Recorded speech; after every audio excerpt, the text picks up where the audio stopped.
El punto de hoy que he querido hacer este live es para abordar un tema muy interesante que se explica en el libro de Barashit, en el libro que suelen llamar Génesis. En cierta parte, bueno, lastimosamente muchas de las cosas que se leen en la Biblia se llevan primero al plano literal, cuando en realidad se debe llevar primero al plano simbólico, ¿sí? Primero, ¿qué significa? Y luego más adelante, pues en último término, si tiene una relación histórica, digamos. Eso es en realidad poco relevante.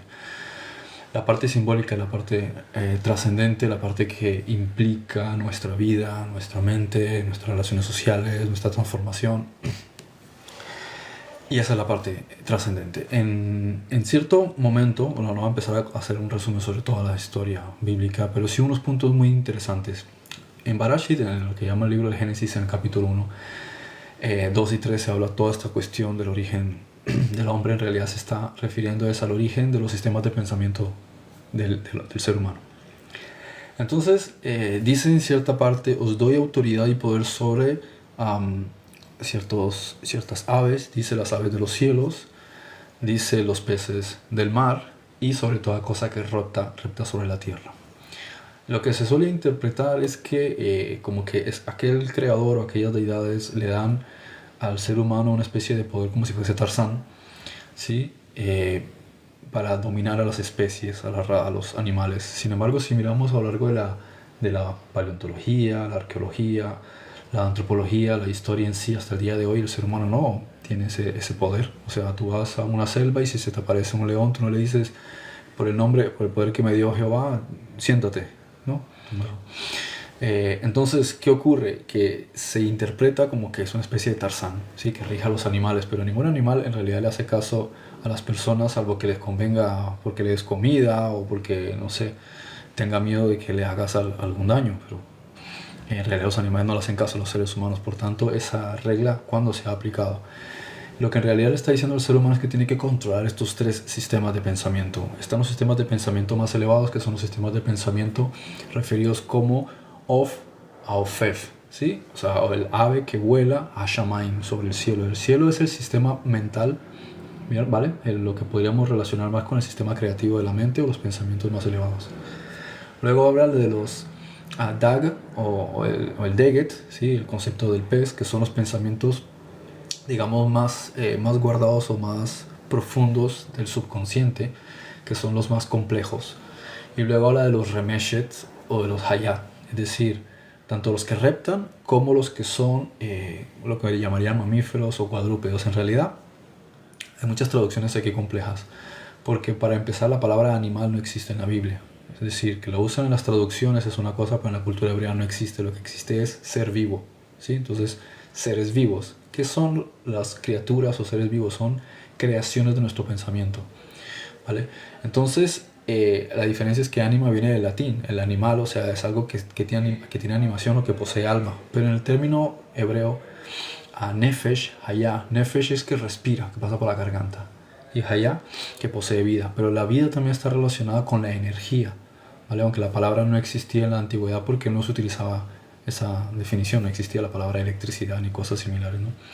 Entonces la energía o el ánimo, ánima, sí, viene del alma, ¿bien? Igual que el hayá viene también del espíritu, de la vida.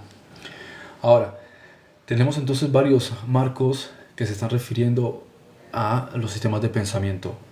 Shamaim, voy a decirlo en español, las aves de los cielos, que son los pensamientos más elevados.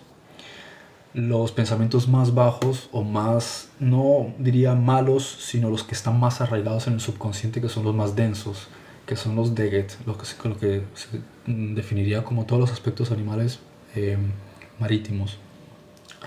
Luego están los sistemas de los pensamientos que pertenecen más al plano semiconsciente o del comportamiento, donde podemos introducir los que están más abajo, que sí son más densos, que son los reptilianos.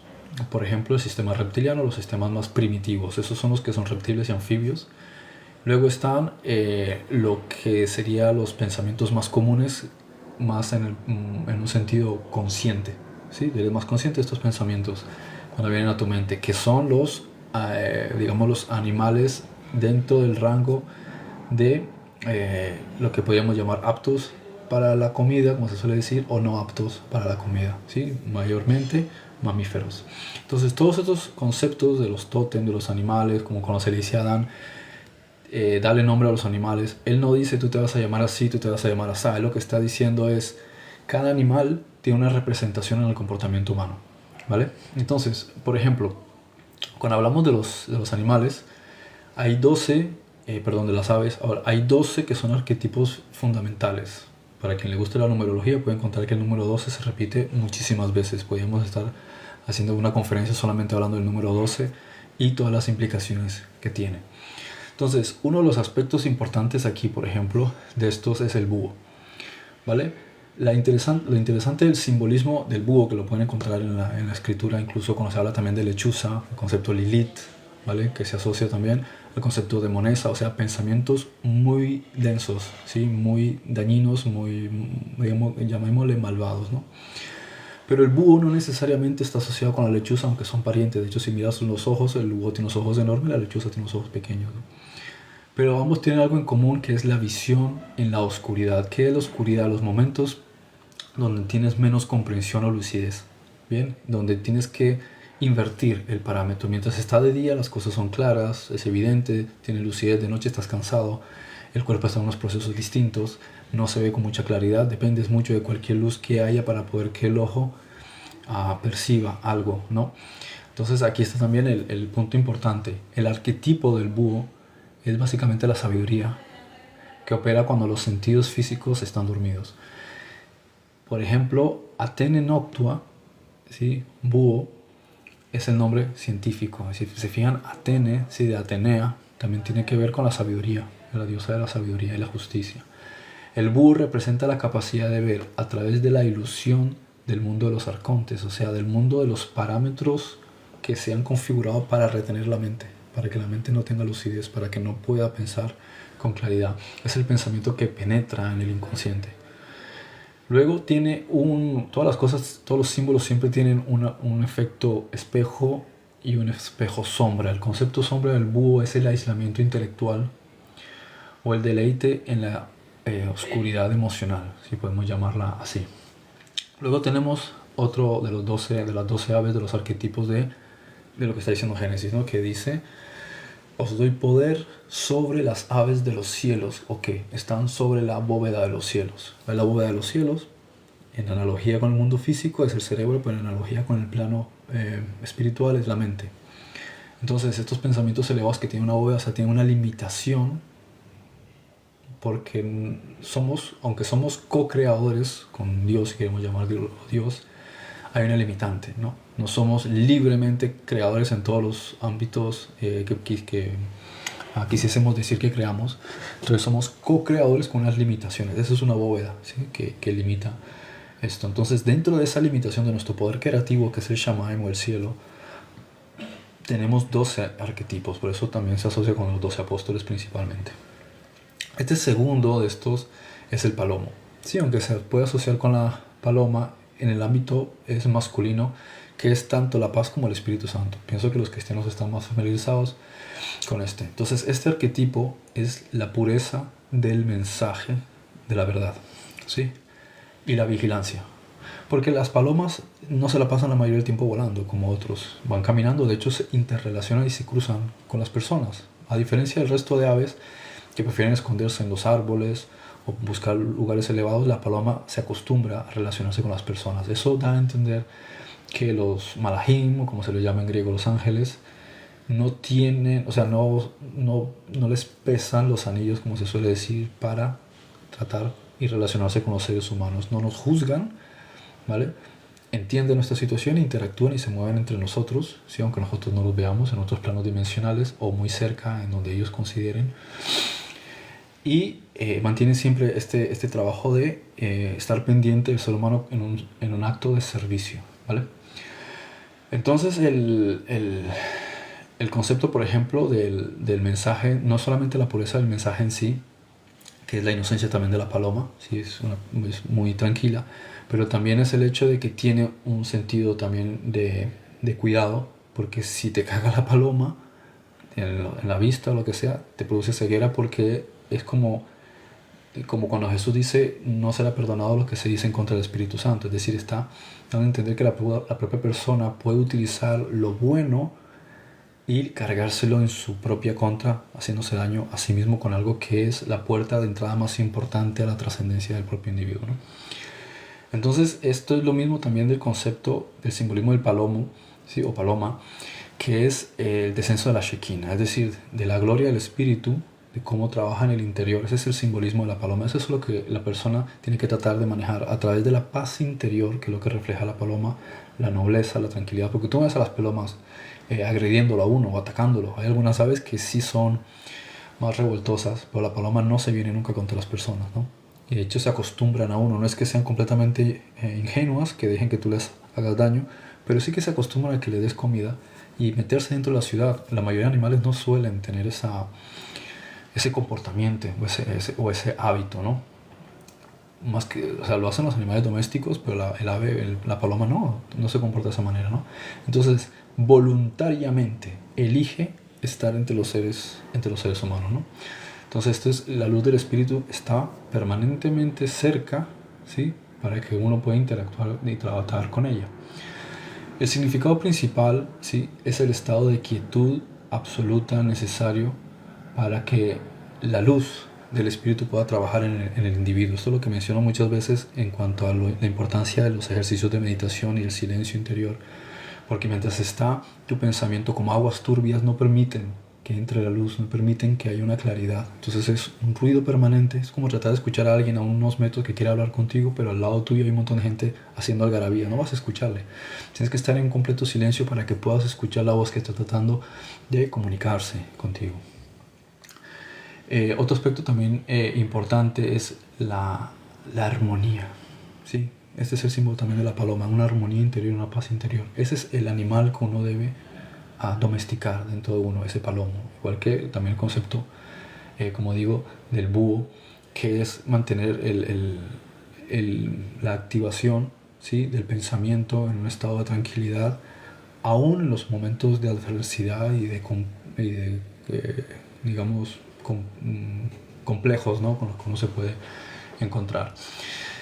Y el concepto de sombra del palomo, por ejemplo, es la pasividad, ¿sí? Y el sacrificio inútil. Uno de los aspectos que uno puede interpretar es que a veces se cree que alguien por el hecho de ser noble es tonto. Entonces aquí es donde está el poder verdadero de aquel que tiene una paz interior tan absoluta que sabe que no está siendo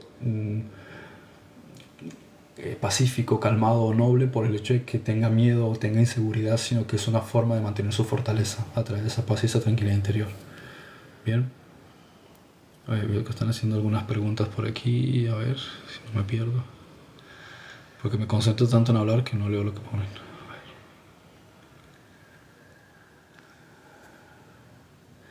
Vale, Andri, gracias por participar. Al estar en silencio, las voces de mi cabeza se van a callar solitas y debo concentrarme para callar, sí, exacto. Otro, como estaba diciendo también, el concepto del sacrificio inútil es que a veces el individuo cree que está realizando un sacrificio, un esfuerzo a través de cierto comportamiento, pero es a veces el enfoque el que tiene que estar más corregido. Bien, no pensar que estás haciendo esto porque estás fingiendo algo, sino porque en realidad estás en una búsqueda interior, una realización, un trabajo de conexión con el espíritu. El tercer animal volador que está en tu sistema de pensamiento más elevado es el gallo, ¿vale? Es el que despierta en la aurora. Bien, cuando sale el sol es cuando hace el ruido. ¿Qué es lo que te está diciendo? El sol está representando el despertar de conciencia, es cuando la luz está llegando a tu mente para iluminar tu pensamiento, para hacer un llamado. Son esos momentos de intuición cuando llegan. Entonces el gallo que está haciendo te está llamando la atención a través del ruido de esto que está pasando para que le prestes atención. Un ejemplo es que muchas veces a lo largo del día nosotros recibimos interesantes ideas, ¿sí? Cosas que de repente te vienen a la cabeza. ¿Qué ocurre en el hábito de la mayoría de personas? No le da demasiado énfasis, piensa, son cosas que me vienen a la cabeza, son locuras o fantasías. Algunos incluso se han acostumbrado a pensar, y eso dentro de un ámbito también tradicional, de que estas cosas son eh, abstractas, ¿sí? Son cosas que simplemente vienen, que no tienen importancia. En realidad sí tienen importancia, porque si uno tuviese consigo una libreta y anotase cada vez que te vienen ciertas ideas o ciertos aspectos y luego los analizas, piensas qué interesante ha sido, pero llega el momento en que tiene que llegar, igual que el gallo no va a cantar en una hora fuera de lugar, sino en el momento en que llega la inspiración divina. Entonces, cuando te llega esa inspiración, alguna idea, sea componiendo música, dibujando, bailando, alguna idea de algo que tienes que hacer, hazlo en el momento, o si no lo puedes hacer en el momento, toma nota, que en algún momento que te desocupe lo lees y dices, vale, voy a hacer esto. Que puede parecer como que es una idea abstracta, no, esa es la base de la intuición, perdón, de la inspiración. Llega en el momento en que el gallo lo determine, no cuando uno diga, dentro de 5 minutos me siento y es cuando voy a hacer tal cosa para que me llegue la inspiración. En realidad la inspiración puede llegar en cualquier momento, es cuando el gallo lo diga, por así decirlo, es cuando ese pensamiento o ese espíritu, ¿sí?, del arquetipo del gallo llega para avisar, porque él te va a decir cuándo es el momento y te hace el llamado interior de cuándo es la luz del espíritu que va a llegar, es decir, el sol, ¿sí? Porque de dónde sale el sol, viene de oriente, en la parte derecha es la de la rectitud, igual que cuando dice, pondré a un lado a mi derecha tal y a mi izquierda pondré el otro. En ese sentido es esto lo correcto y esto lo incorrecto, la derecha viene de oriente, ¿no? Entonces el concepto de oriente, la cultura oriental y demás, es la guía del espíritu que te está llegando desde ese lado y de donde viene el sol. El cuarto animal interesante es la cigüeña negra, que podríamos llamarlo el viajero del inframundo. Bien, el arquetipo es el equilibrio entre la vida y la muerte. Aquí claramente el apóstol que está relacionado es Judas, ¿no? Que también es el que está relacionado con la constelación de Escorpio, pero eso lo explicaré en otro momento. ¿Cuál es la relación de cada una de las constelaciones con cada uno de los apóstoles y por qué? ¿Sí? ¿Cuál es la relación y por qué están asociados los meses también de hebreos con las constelaciones y por qué cada constelación tiene un animal o una criatura, a excepción de Libra, que en realidad Libra no es otra cosa sino las tenazas del escorpión? En fin, el punto importante es que ¿qué es la cigüeña? La cigüeña es un animal muy hermoso, ¿sí? Muy bonito, que suele decir la metáfora que trae niños, ¿no? Viaja, pero la cigüeña negra tiene un concepto ambivalente, ¿sí? Porque hay que entender que el negro no es algo negativo, pero en la simbología tiene algo importante. La parte principal es la profundidad y el misterio. La parte negativa es algo, pues, negativo. Hay que ver siempre las cosas de forma ambivalente. Ni son completamente buenas ni malas, simplemente tienen dos características, dependiendo del enfoque del que se vea, ¿no? Principalmente. Entonces el significado de la cigüeña negra es el viaje que migra entre dimensiones, ¿sí? Pues el viaje de la cigüeña es importante que se entienda. Representa la fidelidad a los ciclos de transformación y la limpieza de los pantanos emocionales, ¿vale? Sí, entonces ese es el trabajo de cuando uno trata de entender. Por eso es bueno que uno estudie la naturaleza y si quiere, por ejemplo, para los que les gusta la Biblia, analizar la Biblia, que no se tome las cosas desde el punto de vista literal o dogmático, sino que estudie cada uno de los símbolos y qué representaban para esas culturas también. En este caso, la cigüeña por eso tiene este símbolo interesante. La sombra del símbolo o arquetipo cigüeña negra es el apego a la melancolía y a los procesos de pérdida, ¿vale? El quinto diría que es el ave por excelencia, que es el águila, ¿no? Es la ascensión y la conexión con lo más elevado y profundo de tu llamado interior, ¿sí? De la trascendencia interior, que en el plano físico, ¿sí?, es uno de los 4 ejes centrales que están dentro del cerebro, que es la glándula pineal, ¿vale? Igual que lo ven en Génesis, que dice había 4 ríos, dice 4 brazos, en realidad dice 4 cabezas el texto hebreo, ¿sí? 4 ríos, ¿cuáles son? Pues la glándula pineal, la glándula pituitaria, el tálamo y el hipotálamo. Cada uno de estos, si lo miramos en el plano físico, pero que también tiene un significado, que son 4 ángulos de la Tierra, o sea, 4 puntos de la materia. Pero bueno, eso es otro punto aparte muy extenso. ¿Qué pasa con el águila? Vamos a hablar sobre el arquetipo, es la visión panorámica. ¿Qué tiene el águila? Que lo he mencionado muchas veces porque es el ave por excelencia. Igual que el halcón, son las aves depredadoras que están por encima de todas las demás águilas, pero las aves. Entonces las aves vuelan a ciertos niveles, pero el halcón y el águila están por encima de todos los demás. Quiere decir, son los pensamientos de poder y autoridad, los pensamientos más trascendentes que puede tener el ser humano. Bien, independientemente de los rasgos negativos que uno puede entender sobre estos simbolismos, como digo, siempre es ambivalente. Hay que ver cuál es el espejo y cuál es la sombra. El águila cae en picado, nota la misma velocidad que el halcón, que tengo entendido que llega a alcanzar incluso los 300 kilómetros por hora, pero digamos que viene detrás de él en velocidad y la capacidad en pique, ¿sí? de atacar a la presa. ¿Qué significa eso? Que cuando tienes pensamientos que están conectados con la trascendencia, con la iluminación, con tu conexión con Dios, con tu conexión con la unicidad, y estás conectado con ese ave que es el águila, no necesitas tiempo para conectarte con las circunstancias que están ocurriendo a tu alrededor, porque es casi que instantáneo, cae en picado automáticamente cuando tú estás viendo una circunstancia en tu vida donde el plano material te está tratando de engañar. Es cuando aparece el águila rápidamente y toma control de ese pensamiento negativo, que es por ejemplo una serpiente, un reptil, cualquier otro roedor que está ahí, cualquier pensamiento que trata de distraerte. Si tú tienes activado este sistema de pensamiento del arquetipo del águila, él va a caer en picado y lo va a cazar, ¿vale? Otro aspecto también interesante del significado del águila es el ave que puede mirar directamente al sol, es decir, que está conectado con Dios. Entonces, este pensamiento, el más elevado, es el que está más cerca de la trascendencia de la luz. Y eso quiere decir que es cuando tu mente la has entrenado de tal manera que tienes tal conexión con la fuente que en cualquier momento Él va a intervenir, porque has visto a Dios cara a cara en cierto sentido, ¿no? Si lo queremos ver así. Representa la activación de la glándula pineal, como digo, pineal, ¿no? Que es básicamente lo mismo, o sea, lo mismo que estoy hablando del sentido del sol, cuando lo buscas, porque el cuerpo es un espejo del universo. Cuando tú quieres entender algo del universo, lo miras en tu cuerpo. Cuando miras algo de tu cuerpo, vas a ver el reflejo del universo. Entonces, este concepto del sol lo vas a ver conectado con la glándula pineal. Es el vuelo del iniciado sobre el concepto general, porque él es el que está por encima de todas las demás aves. ¿Bien? Luego la sombra, ¿no?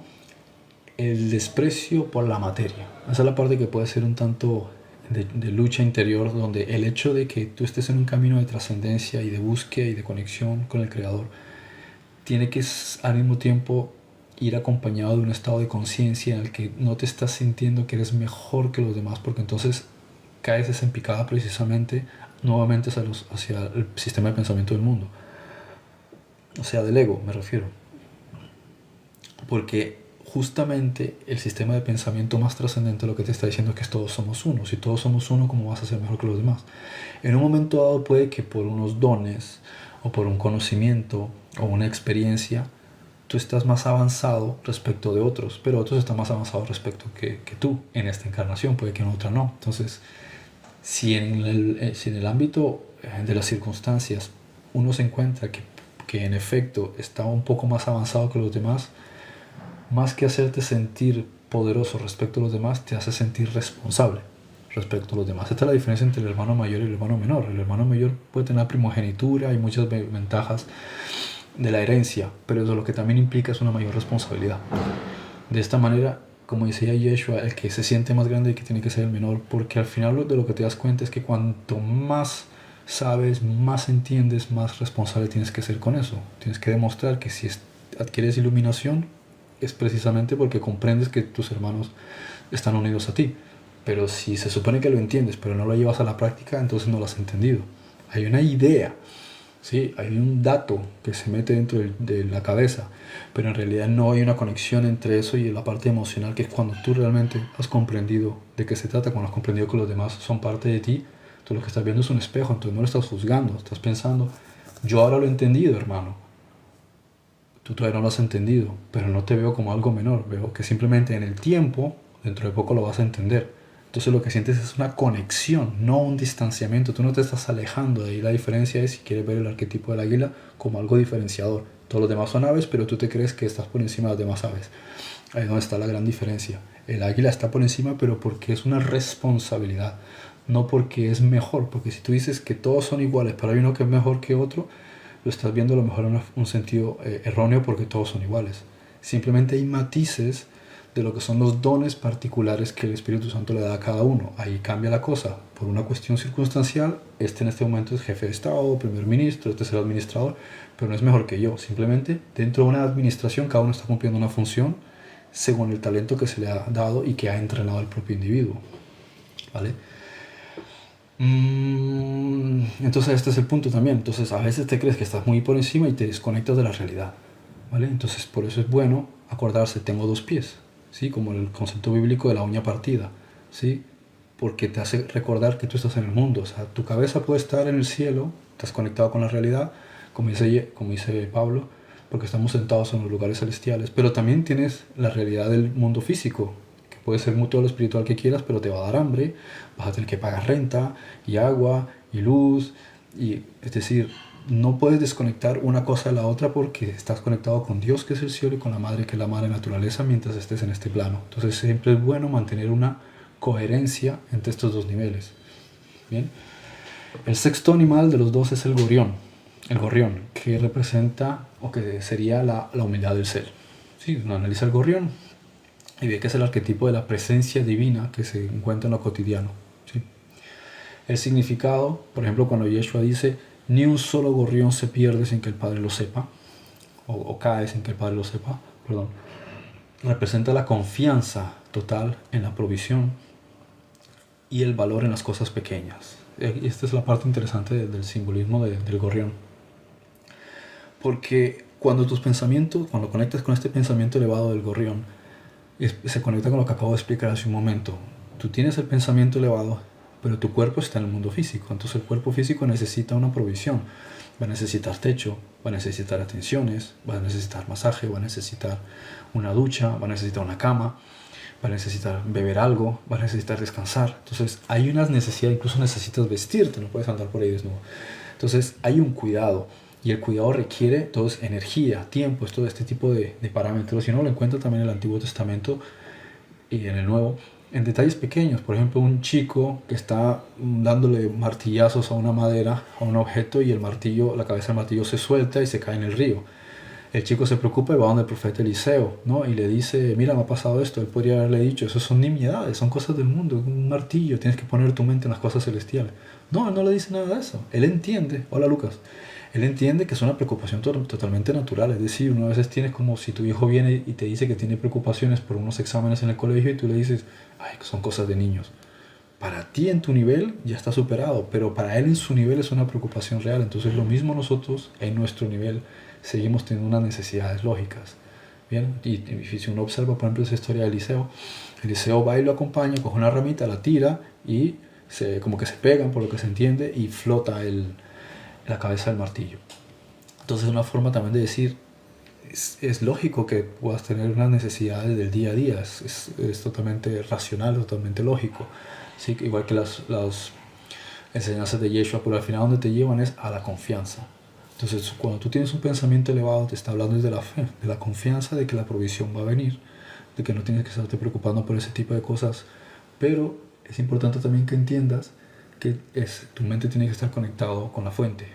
Es decir, tienes que estar buscando primeramente las cosas elevadas y el resto de cosas van a venir como añadidura. Eso dice, el reino de Dios es la mente, ¿sí? Y el mundo físico son las cosas que se manifiestan. Entonces, cuando tú ves una proyección, ¿sí? Un proyector apuntando hacia la pared, ¿qué es lo primero que emite? ¿La pared o qué es la fuente? ¿La pared o el proyector? El proyector es el origen, entonces la mente, no al revés. ¿Qué ocurre muchas veces? El ser humano cuando quiere buscar soluciones en la vida, las busca primero en la proyección, no en la fuente. Entonces te vas a chocar una y otra vez con cosas, o vas a ser muchas veces engañado porque estás buscando el final del río para entender el río en vez de irte al origen del río de donde salió el agua. Es lo mismo aquí. Cuando tú quieres entender lo que está ocurriendo en tu vida, tú te tienes que ir a tu mente. ¿Por qué pienso de esta manera? No en el resultado. El resultado lo que puede hacer es que te sirva para que tú hagas un mapa y tomes datos y digas, vale, ¿qué significa esto y esto y esto? Y eso te lleva a la mente. Eso también puede ser. Analizas el símbolo resultante. Pero el símbolo resultante es la causa. Perdón, el efecto. No es la causa. La causa siempre es el espíritu, ¿no? Dios. En este caso, la mente en nuestro plano. Entonces, ¿qué tenemos con el concepto del gorrión? La confianza en la provisión y el valor en lo pequeño. ¿Ok? ¿Qué es el valor en lo pequeño? Que a veces no valoramos cosas pequeñas porque pensamos que tienen que ser grandes para que tengan importancia, y eso no es así. A veces un don chiquitito es más que suficiente. Si recordamos en el caso, por ejemplo, de Yeshua, él cuenta una parábola donde habla de una persona que se le da una unidad de intercambio, a otra le da 5, a otra 10, en un caso lo llaman talentos, en otro lo llaman minas, es decir, la moneda de aquel entonces de intercambio, ¿no?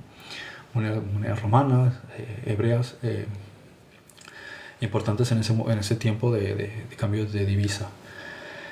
Y resulta que al que le da poco, ocurre que precisamente él traiciona este espíritu del gorrión, que él no valora porque dice, como es poco, no tiene mucho valor, pero al final, ¿qué ocurre? Se lo da al que tiene 10, que sabe administrar más.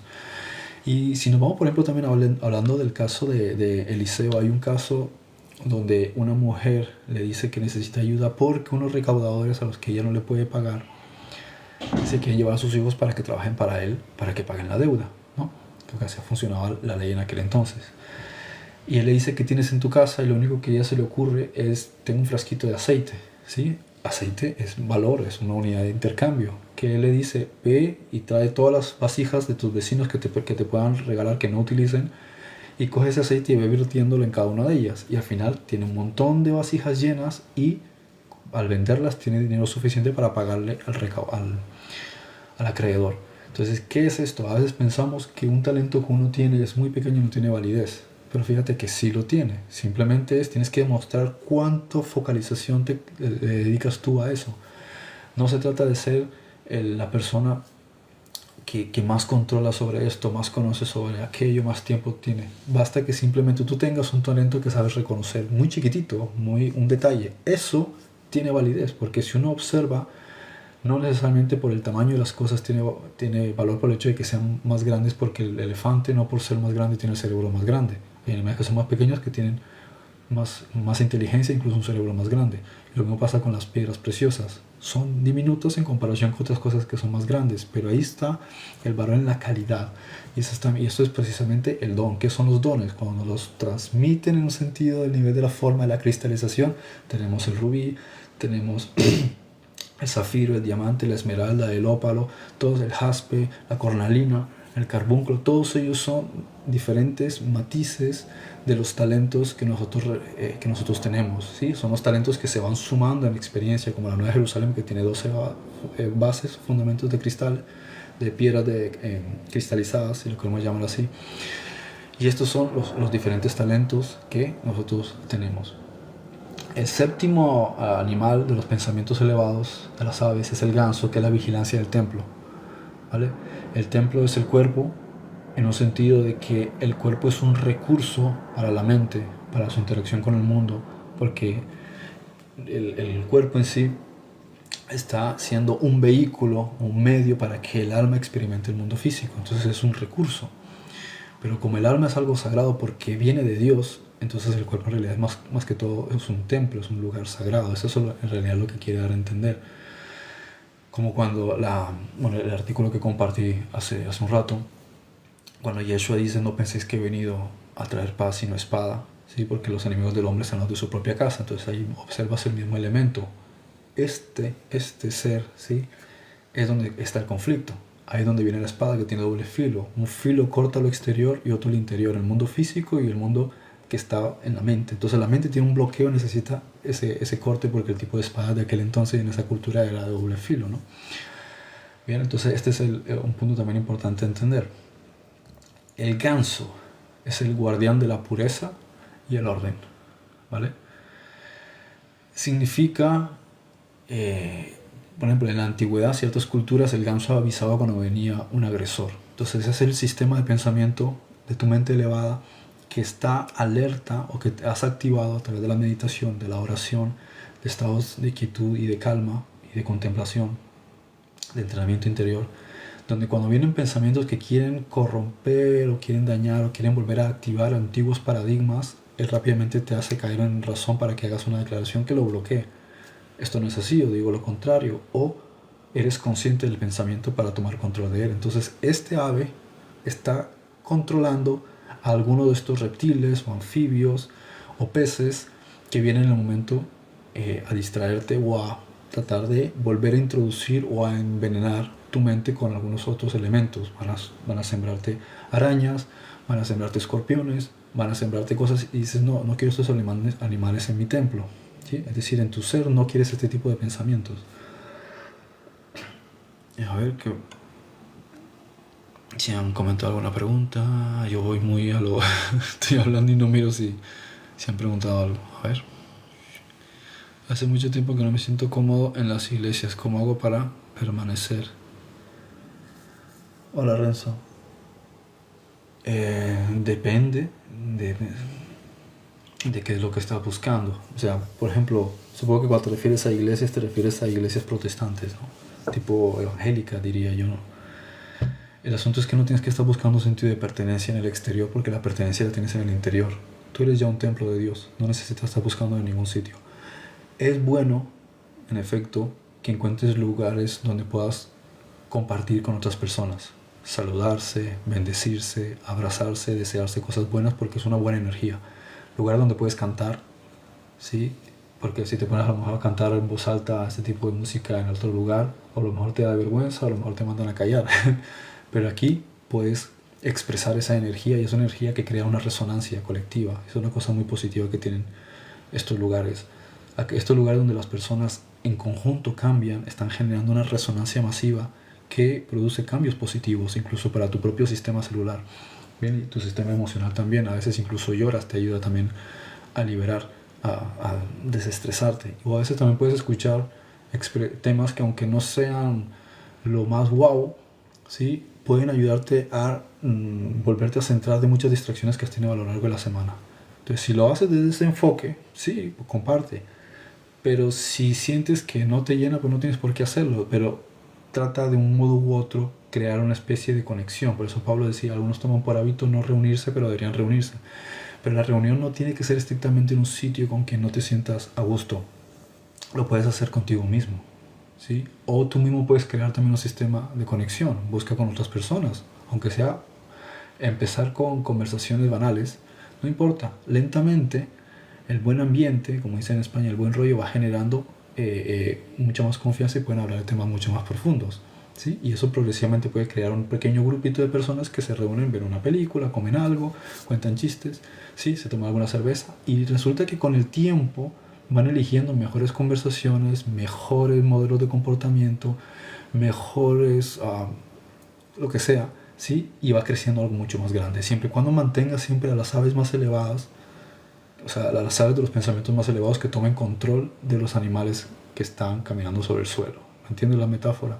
Que no sea que las circunstancias te controlan a ti, sino eres tú el que controla las circunstancias. Por eso hay una metáfora, una parábola antigua que decía, de la época de Yeshua, que decía, maldito el hombre al que un león devora, ¿sí?, y deja de ser. Bendito el hombre al que el león intenta devorar, pero al final el león se convierte en hombre. O más o menos por ahí era como daba a entender. Es decir, no te conviertas tú a ellos, sino ellos a ti. No se refiere a la gente, se refiere a los pensamientos más bajos, los de los peces, que está más abajo, el de los reptiles, el de los anfibios. Este sistema de estos pensamientos, no, tiene que ser pensamientos más altos. Entonces trata de crear tú también un espacio compartiendo con otras personas que, como digo, no se tiene que enfocar en una cuestión de religiones o espiritualidad, si la gente no lo entiende, metafísica. Simplemente amistad, amor, compartir un rato con los demás. Eso ya empieza a generar un espíritu de energía positiva que atrae a la luz, ¿vale?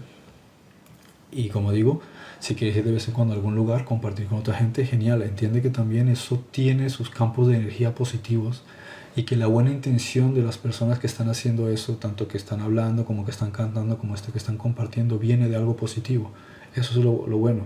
Si estás tratando de encontrar la verdad, eso ya es una cuestión más compleja. La verdad la vas a encontrar en ti cuando estés en silencio, en estado de meditación, en estado de oración y de contemplación. Ahí es donde encuentras la verdad. No entre un montón de personas que están haciendo ruido. Eso es para otra cosa. Sí, eso es como una terapia, como te digo, sí, de interacción con otros. Lo lindo que te bendigan, hermano, te bendigo, el abrazo, ¿cómo se dice?, tomar de las manos. Todo eso es bonito. Incluso si alguien dice quiero orar por ti, fantástico, porque iba a negarme algo, una expresión energética tan hermosa. Son cosas bonitas, siempre y cuando lo entiendas como parte de una terapia espiritual, ¿vale?, que compartimos como sociedad.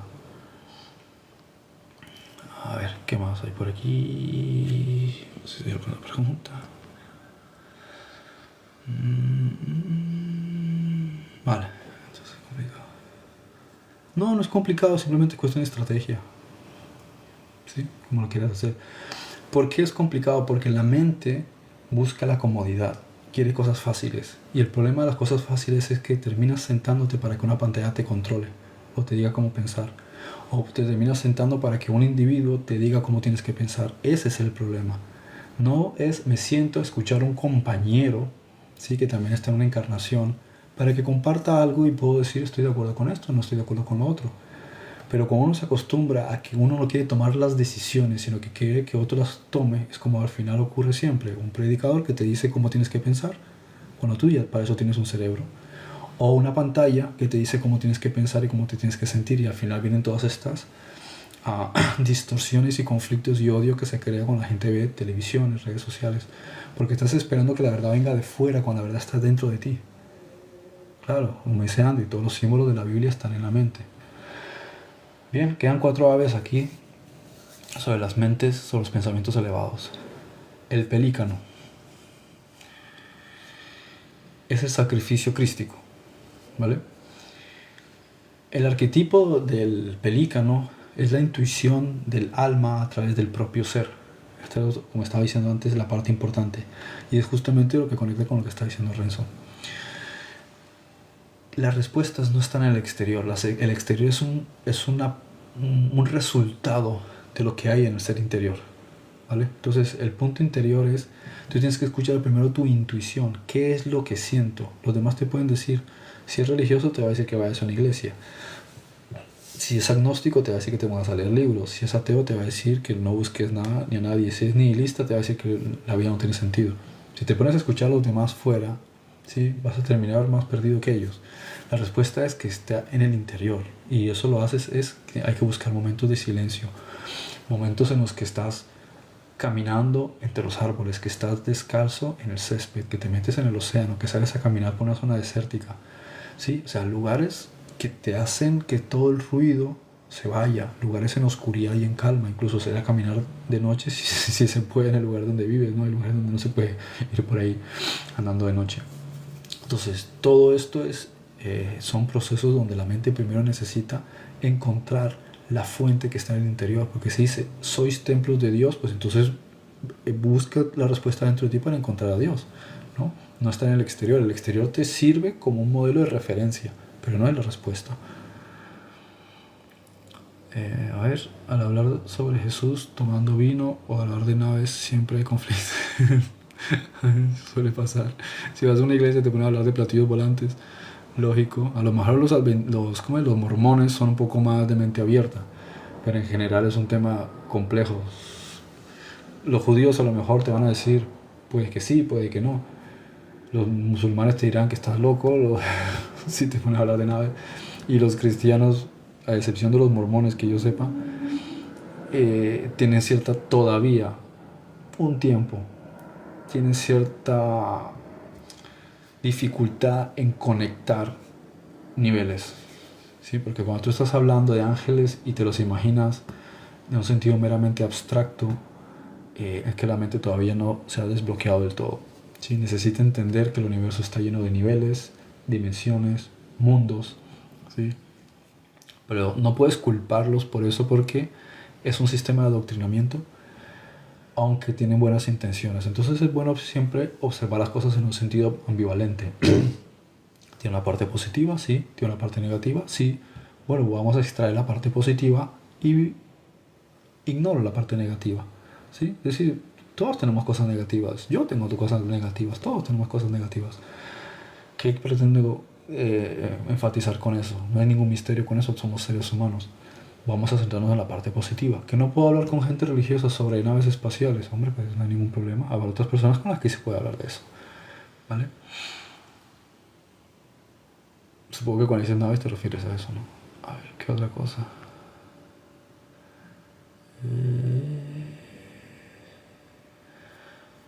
Vale, ok.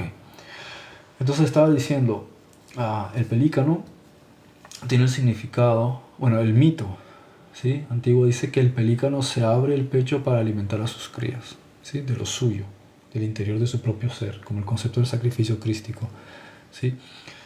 Cuando algunas personas leen que dice, y él entregó su vida por los suyos, se piensan que es porque se deja matar. Pero en el sentido de lingüística hebrea, la vida es el alma, ¿sí? En relación muchas veces es el alma, pero es el destino. Entonces, tú puedes elegir dedicarte a muchas cosas, enteramente, ¿vale? Por eso dice, buscad primeramente, no quiere decir únicamente y olvídate del resto. Hay más cosas que puedes hacer. Entonces, es el enfoque primario, ¿vale? Por eso siempre un enfoque, una prioridad. Diezmo quiere decir prioridad. Shabbat quiere decir prioridad. Todas estas cosas son prioridad, no es una literalidad, es una prioridad. Entonces, ¿cuál es la prioridad que tú tienes en tu vida? Si la prioridad es el espíritu, puedes dedicarte también a otras cosas que te gusten, hobbies, trabajos, estudios, pero que la prioridad siempre sea el enfoque, ¿vale? Entonces, ese enfoque, por ejemplo, se acelera y se mejora cuando se conecta con el servicio, ¿sí? Con el servir, tratar de aportar algo a tu prójimo. Como dije antes, no tiene que ser algo muy grande, basta que sea la buena intención.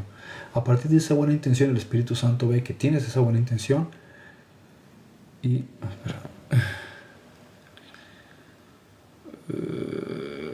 Un segundito. Vale. Estaba diciendo eso.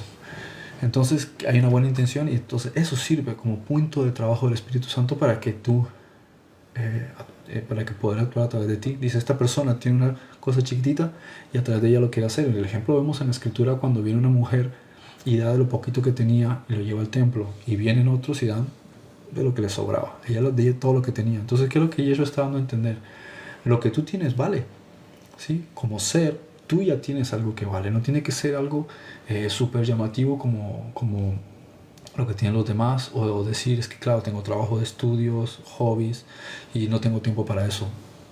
Sí que tienes tiempo. Empieza con cosas pequeñitas y lentamente le vas cogiendo más amor, más gusto, y lo empiezas a priorizar. A medida que lo vas priorizando, vas a empezar a encontrar más milagros a lo largo de tu vida y que el Espíritu Santo te va guiando por ese camino. Y aquí es el aspecto, por eso, importante del pelícano, es el sacrificio personal. El sacrificio personal, puedes hacer otras muchas cosas, pero esto lo enfatizas. Cuando tú enfatizas una cosa, ahí está tu templo, ahí está tu tesoro. Por eso dice, ahí donde está su corazón está el tesoro, pero no está el corazón. Entonces es donde tú focalizas primeramente. Quiere decir que el resto de cosas no son malas, pero si tú te centras en lo primario, estás conectado con tu propósito de vida, estás conectado con tu llamado almático, con tu dharma, ¿no? Como llamarían en sánscrito, ¿no? O el ikigai, como lo dicen los japoneses. Es decir, la vida, nosotros tenemos un propósito por el cual hemos encarnado en este tiempo y en este momento. Si conectas primero con eso, el resto de cosas se van afinando, como dice la escritura, ¿sí? Porque vas conectado con lo que es tu ser espiritual. El resto de cosas no tienes por qué dejar de hacerlas. ¿Te gusta el fútbol? Juega al fútbol. ¿Quieres trabajar? Trabaja. ¿Quieres estudiar? Estudia. La cuestión es cuál es tu prioridad, ¿vale? Y aquí nos lleva al concepto del pelícano, el sacrificio del propio individuo. Te consagras a cosas mucho más grandes que ti mismo. ¿Por qué se abre el pecho? Porque aquí está el corazón, la fuente de tus emociones. Entonces conecta con lo que más te gusta. Y si eso que más te gusta se conecta con el servir o con la búsqueda espiritual, fantástico. Si no se conecta, no importa. Le dedicas un poquito de tiempo a lo más importante, que sea el énfasis en el día. Es decir, lo primero que haces por la mañana, siéntate un momento, es una corta oración, una meditación, y luego haces el resto de cosas. Empezaste dando prioridad. Eso ya genera una maquinaria de movimiento espiritual, ¿sí? Que a lo mejor tienes un hobby que te gusta más, eso no tiene nada de malo. Dedícate también al hobby porque eso también es una fuente de energía. Necesitas esa energía para generar movimiento. A ver que Andrés está haciendo una pregunta por aquí. Entonces, cualquier cosa que quiera en la vida, primero buscar en mi interior el reino de Dios. Sí, pero no es que por buscar primeramente el reino de Dios lo otro venga. Las cosas que tú quieres vengan necesariamente. El que vengan o no vengan tiene que ver con programas que tú tienes que corregir en tu mente. Si a ti te gusta determinada cosa, tienes que primero desarmarlo a través de un trabajo interior de autoanálisis para encontrar que no haya matices que estén entrando en conflicto el propósito de Dios en tu vida, el propósito que tú tienes en la vida, con eso que te gusta. Si hay conflictos, se va a sabotear. Si no hay conflictos, no hay ningún problema, eso va a fluir solo. Ni siquiera hace falta que lo persigas, ¿vale? Porque como dice Jesús, el Padre ya sabe las cosas que necesitáis, ¿sí? O te dice, Él te concederá las peticiones de tu corazón. Pero primero tienes que corregir eso en tu mente, o sea, en tu reino de los cielos.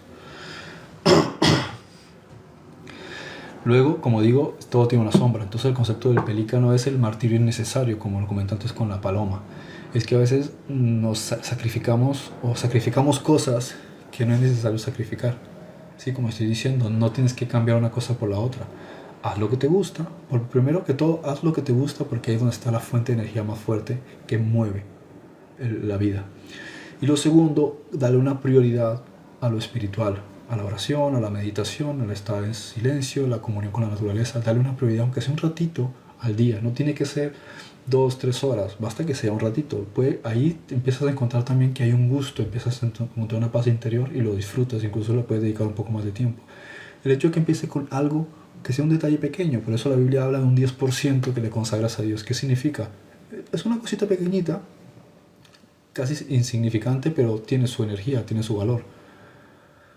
¿Qué me salió aquí? Me salió un rollo esto de, si no es un robot. Vale. Y lo mismo, por ejemplo, con el tema del Shabbat. 6 días trabajas, un día descansas. Lo mismo aquí. Haz tus asuntos, haz tus cosas, pero acuérdate de que en algún momento dar un pequeño énfasis a las cosas que tienen más importancia. Y cuando lo observas, lo que tiene más importancia es precisamente no hacer nada. ¿Sí? Por eso este principio del taoísmo y el budismo es la regla de hacer es no hacer.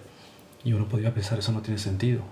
Porque la Biblia te está diciendo, quédate quieto, que yo soy Jehová. Ahí te está diciendo básicamente que para que tú encuentres que el reino de los cielos opera en tu vida, tú tienes que buscar un momento de quietud y de silencio. Ahí es donde arranca todo. Todo el universo arrancó en silencio. Y después dice, todo estaba en silencio, oscuridad y demás. Entonces vino la luz. Quiere decir que todo arrancó primero con un estado de silencio y de paz. Así es como inicia todos los procesos en tu vida. Otra cosa también con el concepto del pelícano y la sombra es la vampirización energética. Quiere decir que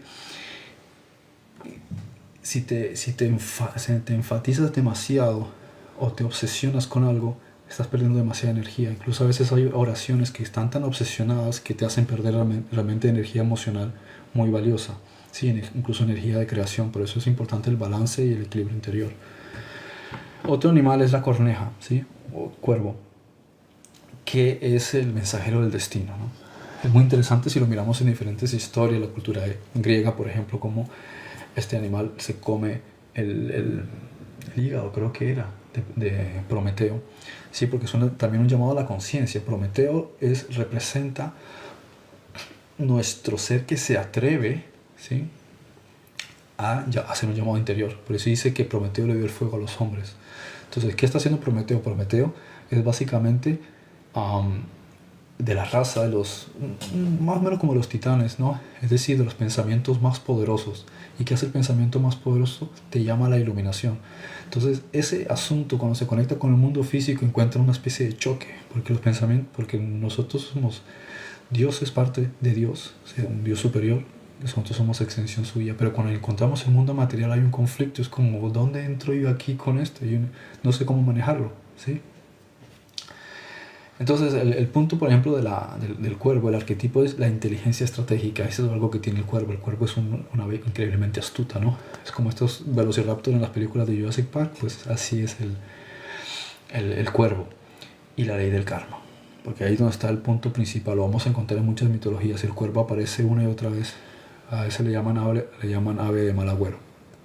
Entonces, este punto también es interesante con el cuervo. Él tiene significado, ¿sí?, de que, bueno, por ejemplo, si nos vamos a la Biblia, es el animal que le trae alimento al profeta Elías. Volvemos a lo mismo. ¿Por qué le trae alimento al profeta Eliahu?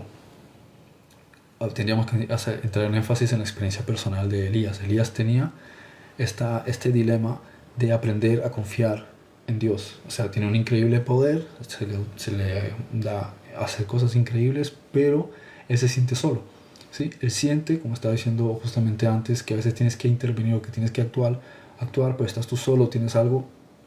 En este caso se siente que tiene un gran poder, pero él se siente solo. No hay más gente y de repente resulta que hay otros 7000 profetas también. Y dice, pues no me había enterado yo que había más gente que también estaba en el mismo barco, ¿no?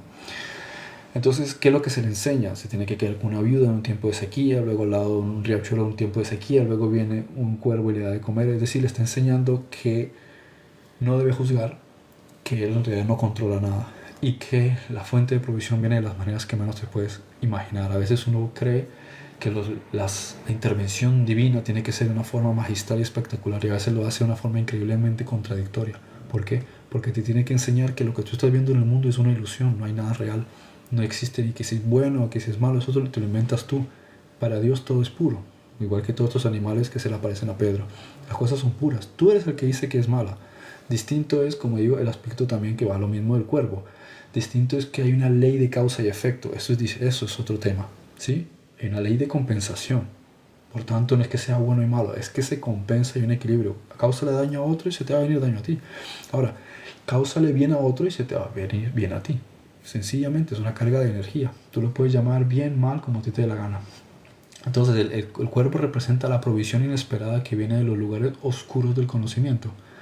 Bien, entonces esa búsqueda interior, ese cuervo negro, es la astucia que también ganas a través de la experiencia de la búsqueda interior. Estás en esa oscuridad y en esa oscuridad es donde vienen respuestas.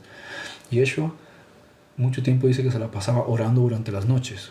Cualquier persona exagerada, fanática, diría, ¿por qué en el tiempo de oscuridad debería ser en el tiempo de luz?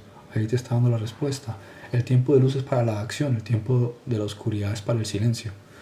No es que sea bueno o que sea malo, cumplen funciones distintas. Cosa, por ejemplo, de la sombra del cuervo es el pesimismo. ¿Sí? De hecho, si han visto alguna vez de niños la película Pinocho, me aparecen los cuervos también haciendo esta representación de burlarse y molestar. ¿Sí? El concepto de pesimismo, de ver las cosas del lado malo, al lado oscuro. Y después el anuncio constante de la desgracia. Bien, ahí es donde uno tiene que pensar. La malicia, si la queremos llamar así, o la astucia de los pensamientos elevados del arquetipo del cuervo, es para que yo entienda que la oscuridad tiene un propósito. ¿Sí? No es para que yo me convierta en oscuridad y empiece a criticar y empiece a quejarme y a ser pesimista. No, ese no es el aspecto que tienes que coger del cuervo, es de la astucia y que tienes que entender que la oscuridad cumple un propósito, igual que el desierto cumple un propósito. No hay nada aquí, está todo. Donde tú ves que no hay nada en el desierto, es ahí donde está la fuente. Elías, Eliseo, Jesús, Moisés, todos ellos estuvieron en el desierto. Ahí donde estás encontrando al ser que hay dentro de ti, en la quietud y el silencio, donde parece que no hay nada, ahí donde está todo. Luego está la garza real, que es la meditación estática. ¿Sí? Silencio, ¿qué es lo que hace la garza? Se queda una pata, como ese ejercicio de yoga, se queda ahí silencio, calma, ahí que te conviertes como una especie de roca y estás conectado con todo. El arquetipo de la garza es la paciencia y la observación, el silencio en paz. ¿Vale? Ese es el arquetipo que también tienes que entrenar de tu mente alta. O sea, tus 12 pensamientos o atributos de las aves que vuelan en la bóveda de los cielos, como dice Génesis, son estos estados de pensamiento elevado de estas aves. Esa es la que tienes que entrenar, tienes que hacerte uno con estas aves. ¿Vale? Pero no con el ave literal, acuérdense que estoy hablando en sentido de simbolismo, porque los símbolos nos ayudan a que se nos facilite más la percepción y el aprendizaje. La garza permanece inmóvil en el agua hasta el momento preciso. O sea, tú estás en un estado de quietud, estás en el desierto, estás en la oscuridad hasta que sea el momento específico. El profeta Elías apareció en el momento que tenía que ser y la gente no sabía ni quién era. De repente llega y le dice, no va a llover durante 3 días, 3 años. ¿Sí? Entonces tú estás en un momento, Moisés está en un desierto cuidando ovejas hasta que empieza su misión. Y Yeshua está 6 semanas en el desierto hasta que empieza su misión. Entonces hay un proceso hasta que culmina el proceso. Ese es el trabajo que tiene que hacer de la garza, en silencio y tranquilidad, sin estresarte, sin angustia, sin desesperación, en silencio y en calma hasta el momento preciso. ¿Sí? Y ahí es en ese estado de enfoque absoluto el que precede la captura de la verdad espiritual del pez. Ahí donde la garza se mueve y coge el pez. Igual el cocodrilo también lo hace, pero no nos llaman a ser como cocodrilos. ¿Sí? El cocodrilo tiene otro significado más oscuro. O oscuro. La sombra es el estatismo. Entonces, estás en un estado de quietud y tranquilidad, sí, pero que eso no se convierta en que eres una persona que no toma decisiones, ¿sí? No sabes tomar decisiones, no se trata de eso. O sea, no hay que coger el arquetipo espiritual que debemos de entrenar y llevarlo a un sentido extremista. Es la parte positiva de todo esto. Tampoco la frialdad espiritual. Es decir, como soy súper espiritual, súper calmado, los demás se estresan, los demás no son espirituales. Entonces estamos cayendo otra vez en los juegos del ego, disfrazando, ¿sí? O sea, cogiendo la serpiente y disfrazándola de ángel de luz. No, tenemos que comprender, ¿sí? Que cada uno está en un proceso. Yo estoy en mi proceso, tú estás en tu proceso, yo respeto tu proceso, simplemente estoy en el mío, estoy trabajando en lo mío. Bien, el último, falta otro aquí, no lo había visto. El pavo real, por ejemplo, es la gloria a la multiplicidad, ¿sí? Es como el símbolo esto de los 100 ojos de Dios, del creador de la omnisciencia. Representa la integración de todos los colores. Sí, por eso el pavo real tiene esta cola con tantos colores tan bonitos. Son todas las frecuencias, son todos los estados de conciencia en una sola cola, ¿sí? Que es el ser. Es el despliegue del ser completo del individuo. O sea, es como una multivariedad, ¿sí? El pavo real te está mostrando la multivariedad de los estados de conciencia. Es como tú sabes integrar todas las cosas, no dices esto es bueno, esto es malo, mejor, peor. Simplemente son diferentes capas de una misma verdad, cada uno en un área. Lo que es una empresa, este es economía, este es limpieza de tal cosa, el otro es de la oficina, el otro es de la administración, otro es el de la puerta. No puedes decir este es mejor o este es peor, cada uno está cumpliendo una función. Todos forman un todo, ese es el pavo real. La vanidad espiritual, aspectos negativos que puedes encontrar. Cuando tú ves que integras todo y tienes esa belleza espiritual, a veces te puede subir a la cabeza en el sentido negativo. Entonces es bueno que, como dije antes, vuelvas a tomar suelo, pises tierra. Por eso como se le dice, los levitas y los sacerdotes en el antiguo pueblo del pueblo de Israel en el templo tenían que andar descalzo. ¿Por qué?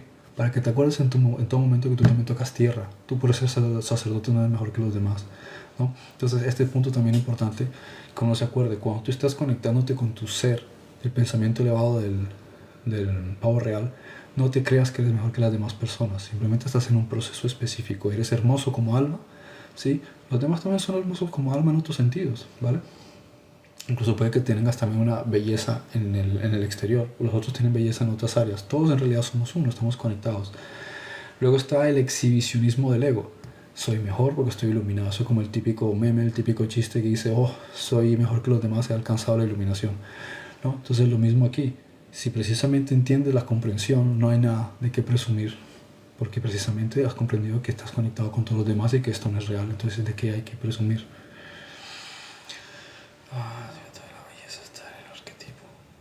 A ver, el pavo real es hermoso, entonces el secreto de la belleza está en este arquetipo. No es exactamente eso. Es el sentido de que es la completitud y la perfección en todas las áreas. Es bueno que uno también diversifique y aprendas a aprender de muchas otras cosas y conocer de muchas áreas. Luego el último de estos 12 arquetipos de los pensamientos elevados, o sea, esto cuando se dice Génesis, os doy poder sobre las aves de los cielos, ¿sí? Que se refiere a que tú tienes control para administrar tu vida a través de estos 12 arquetipos de los pensamientos elevados de la mente. Es el cisne. Es la belleza de la transfiguración, ¿vale? La pureza final y el canto de la transición.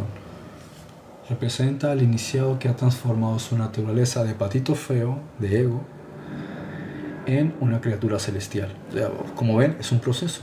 Cada uno va representando diferentes capas. Es la elegancia del espíritu en el río de la vida, pero que eso no se convierta en narcisismo. Soy un narcisista espiritual. Y que tampoco sea fragilidad entre la fealdad del mundo. Es decir, ahora como soy un ser iluminado, veo al mundo como una completa cosa asquerosa y horrible. No has entendido nada entonces, porque no entiendes que el mundo es un reflejo del interior y que es un campo de aprendizaje, ¿sí? No puede existir feo o bonito, sino que simplemente son matices de expresión de la mente. ¿Ok? En fin, bueno. No sé si tiene alguna pregunta, que ya se hizo un poquito muy largo, no espera que me fuera a extender tanto.